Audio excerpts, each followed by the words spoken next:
एकजना पत्रकारले चाहिँ उहाँ दिदीलाई के ब्यालेन्स साँच्चीकै भगाउनु त भनेर प्रश्न गर्दाखेरि उहाँ दिदीले चाहिँ यस्तो मात्र जवाफ दिएको छन् कि होइन मलाई चाहिँ एकदम मन पर्यो।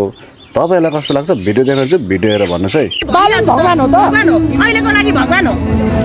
अहिलेको लागि हाम्रो नेपालको लागि आम 3 करोड जनताले तपाईँहरू 2-4 जनाको नहोला तर भगवान नभए किन 2 ल्याएर आज आए तपाईले 100 जना आज ब्यालेन्सकै विरोधमा माइती घरमा आएको पनि देख्नुभयो होला नि। विरोधमा त्यो झोले झाम्टेहरू ठेक्कापट्टाबाट पैसा खान नपाएकोहरू अनि त्यसलाई के अरे बोन्सर गरेर लाखको ट्याटो यता ट्याटो हानेर पुरा बोन्सर गरेर लाख केपी भएको पैसा खानेहरूले विरोध गर्न आएको छ यहाँ।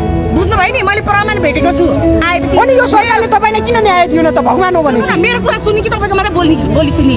म जब माइती घर आएपछि 5 दिनदेखि मेरो सहकारी सञ्चालक ठगहरूलाई चाहिँ नि अहिले कारबाहीमा अगाडि बढाइसक्यो। मन्त्रालयबाट जाउला खेल परिसरमा चिठी गइसक्यो। जब यहाँ मैले फोटोहरू राखेपछि मन्त्रालयबाट अहिले यति छिटो काम भएको छ मेरो सहकारीको प्रोसेस यति पनि भएको